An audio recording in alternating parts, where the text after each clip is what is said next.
एक के बाद एक आप देख रहे हैं कि कैसे भारतीय जनता पार्टी की राजनीति को लोग ठुकरा रहे हैं। नासिक, रामेश्वरम, रामटेक, बद्रीनाथ, इन्होंने एक तरह से ऐसी राजनीति करने की कोशिश की, सिर्फ और सिर्फ लोगों को लड़ाकर, विवाद पैदा करके राजनीति करना चाहते थे। हुजूर इस कदर भी न इतरा के चलिए, रवैया में कोई फर्क नहीं है, अभी भी वही ऐंठ, वही घमंड, वही अहंकार।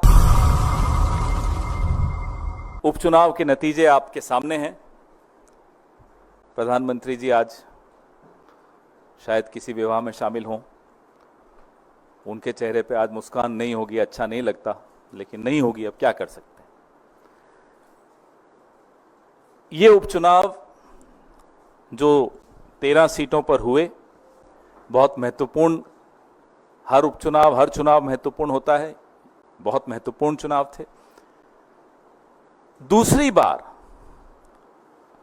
1.5 महीने में, 1 महीने में समझ लीजिए, दूसरी बार भारतीय जनता पार्टी को देश की जनता मजबूती से कुछ संदेश देना चाहती है।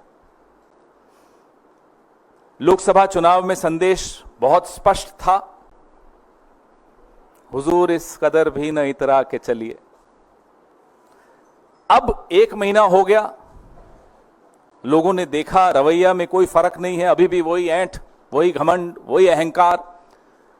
फिर से एक संदेश दिया। उत्तराखंड में हम दोनों सीटें जीत गए, बद्रीनाथ की भी और मंगलोर की भी। हिमाचल में एक थोपा हुआ चुनाव, निर्दलीय 3 विधायकों से इस्तीफा लिया गया, उनसे इस्तीफा करवाया गया, हमारी सरकार को अस्थिर करने का प्रयास किया गया और जनता का पैसा एक थोपे हुए चुनाव पर बर्बाद करवाया गया। आप लोग उसको ऑपरेशन लोटस कहते हो, मैं उसको ऑपरेशन कीचड़ कहता हूं। ऑपरेशन वोटर्स सबसे बड़ा होता है, सबसे मजबूत जवाब देता है। हिमाचल में देहरा विधानसभा क्षेत्र में, नालागढ़ में हमें जीत हासिल हुई,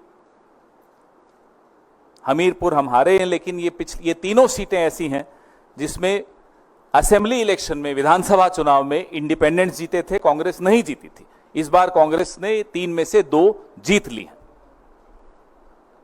और अगर आप कुल मिलाकर 13 की 13 सीटों का आकलन करेंगे तो भारतीय जनता पार्टी को सिर्फ 2 मिली। अमरवाड़ा पे मैं आता हूं, जो मध्य प्रदेश का विधानसभा क्षेत्र है, जहां इतिहास में शायद पहली बार हुआ होगा कि काउंटिंग करते हुए अधिकारी लंच की ब्रेक लेते हैं, काउंटिंग रोक के।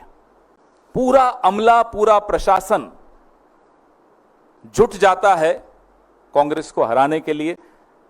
जो व्यक्ति पिछला विधानसभा 25,000 से जीता, भाजपा में जाकर अब बड़ी मुश्किल से जीत पाया है, जनता देख रही है।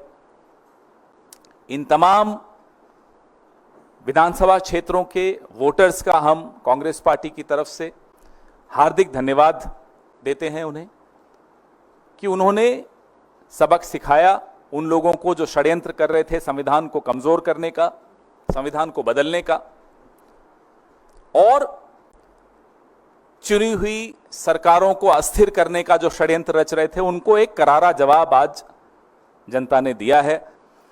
एक के बाद एक आप देख रहे हैं कि कैसे भारतीय जनता पार्टी की राजनीति को लोग ठुकरा रहे हैं, लोग उसको अस्वीकार कर रहे हैं, क्योंकि उस राजनीति में जवाबदेही का स्थान नहीं है, लोकतांत्रिक प्रक्रियाओं के प्रति सम्मान नहीं है, और लोगों के हकों और लोगों के सवालों का जवाब देने की ये जरूरी नहीं समझते प्रधानमंत्री जी, आवश्यक नहीं समझते।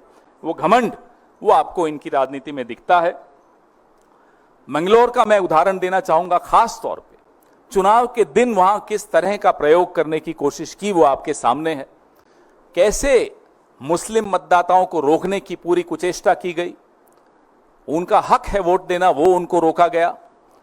आज मैं सोशल मीडिया पे देख रहा था, कई टिप्पणियां भारतीय जनता पार्टी के समर्थक कर रहे थे, अरे मंगलौर तो मुस्लिम बाहुल इलाका है, कांग्रेस को जीतना ही था। तो मैं उनसे पूछना चाहता हूं, बद्रीनाथ 97.68% हिंदू है ना, बात हिंदू मुसलमान की नहीं है, बात है किस तरह की राजनीति आप इस देश पर थोपना चाहते हैं।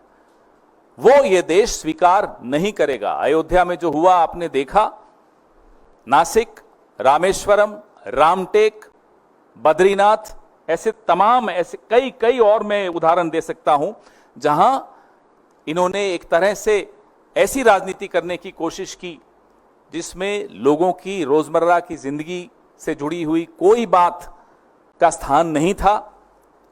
उन मुद्दों को वो सामने नहीं आने देना चाहते थे, सिर्फ और सिर्फ लोगों को लड़ाकर, विवाद पैदा करके राजनीति करना चाहते थे। उसका आज एक बहुत करारा जवाब लोगों ने दिया है।